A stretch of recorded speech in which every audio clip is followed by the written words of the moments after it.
Gianluigi Donnarumma's move to Manchester City is a transfer that, on the surface, seems to go against everything Pep Guardiola has built at the club. Why would Pep Guardiola, a man obsessed with control and possession, make such a move? After all, this is the manager who famously binned club legend Joe Hart for his inability with the ball at his feet, and then spent years perfecting the art of the ball-playing goalkeeper with Ederson. Now, he sold Ederson to Fenerbahce for a relatively modest fee and brought in a goalkeeper with a reputation for being a phenomenal shot stopper, but a questionable distributor. This video is our deep dive into the numbers and tactical reasoning behind what seems like an insane move on the surface, but which might just be Pep Guardiola's most calculated gamble yet. To understand the magnitude of this change, we must first appreciate what Ederson brought to the team. His playmaking was the cornerstone of City's build-up. He was the 11th outfield player, whose passing accuracy and sweeping ability allowed City to play a high defensive line and bypass an aggressive press.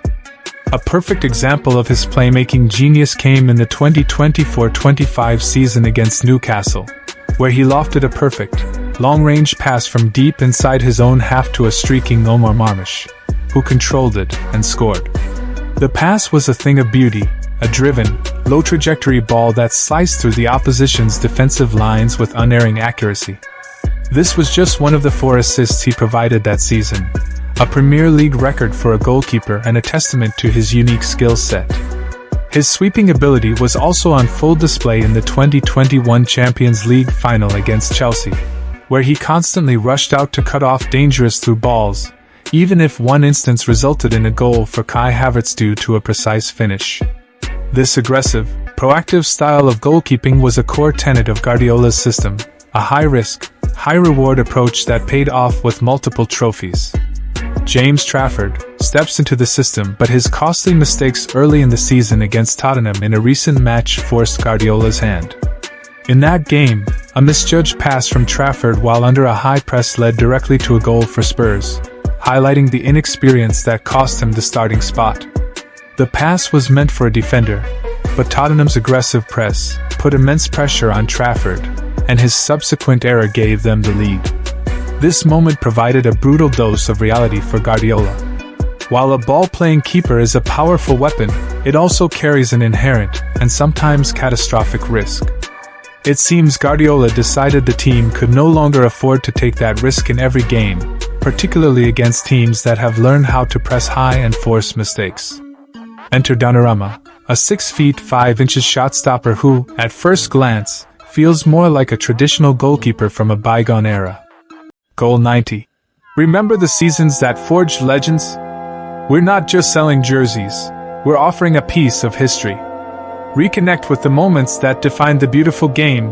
Lionel Messi mesmerizing defenders in a classic Barcelona jersey from the Guardiola era, a team that became the core of Spain's 2010 World Cup victory, to Zinedine Zidane's Real Madrid, celebrating their unprecedented 3rd consecutive Champions League title, followed by the formidable Bayern Munich squad dominating European football and contributing key players to Germany's 2014 World Cup win. The elegant movements of Kaká and Clarence Seedorf, their AC Milan jerseys a symbol of an era of Italian football dominance finally challenged by Jose Mourinho's tactical genius, a team that also beat Bayern Munich in a Champions League final. Each jersey in their exclusive collection is a tribute to the players and teams who made us fall in love with the sport. Don't just watch history, wear it. Click the link in the description to get yours now, while stock lasts. He's a giant in the box, a commanding presence who excels at what we used to think was the only job of a goalkeeper, keeping the ball out of the net. The argument from City's camp is that they're trading Ederson's playmaking for Donnarumma's elite shot-stopping. The logic seems sound. If you can't play your way out of trouble, then at least have a goalkeeper who can save you when things go wrong. And in fairness, the numbers from his time at PSG back this up. Over a 2-year period, Donnarumma had a 74.94% save success rate in Europe's top 5 leagues, which is phenomenal and among the best in the world. He was instrumental in PSG's 2024-25 Champions League run, a testament to his big-game mentality. However, a deeper look at the data reveals some nuance that complicates this narrative. When you look at his expected goals conceded, (XGC), versus actual goals conceded, a different story emerges.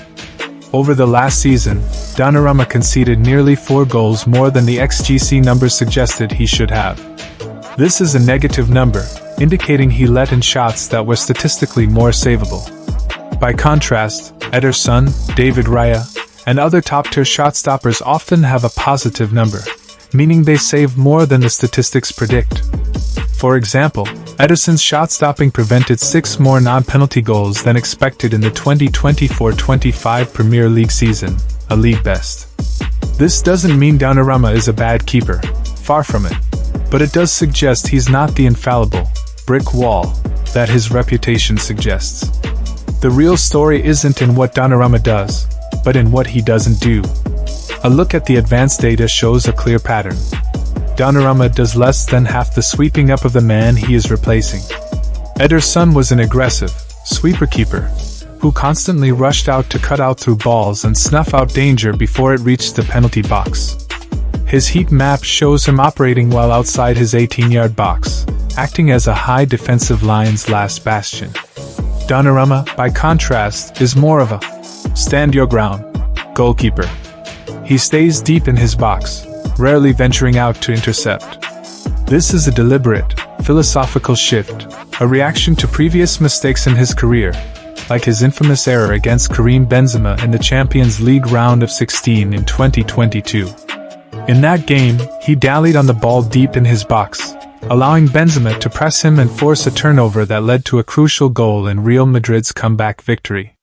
Rather than taking risks, he's adapted his game to be more conservative, relying on his formidable frame and shot-stopping ability to deal with one-on-one situations.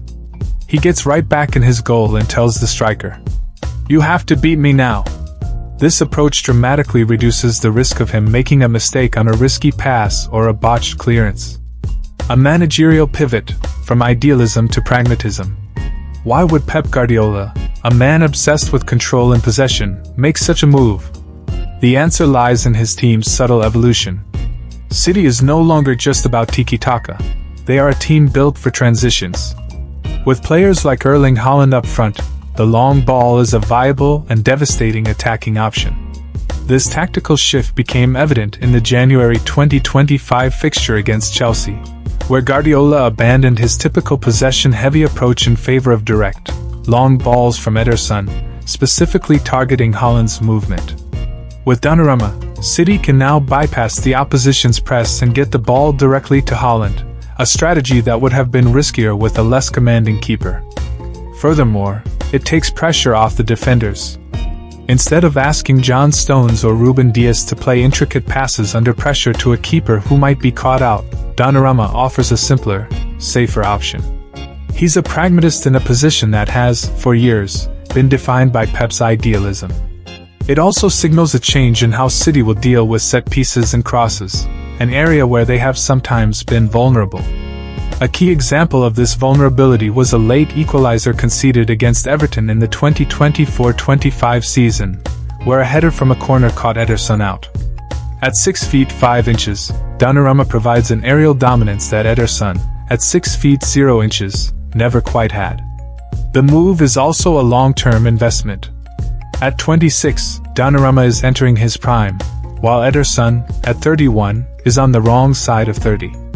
The signing could also provide a rotational option, with Trafford playing in games where City wants to dominate possession and Donnarumma coming in for high-stakes matches or against teams that press high.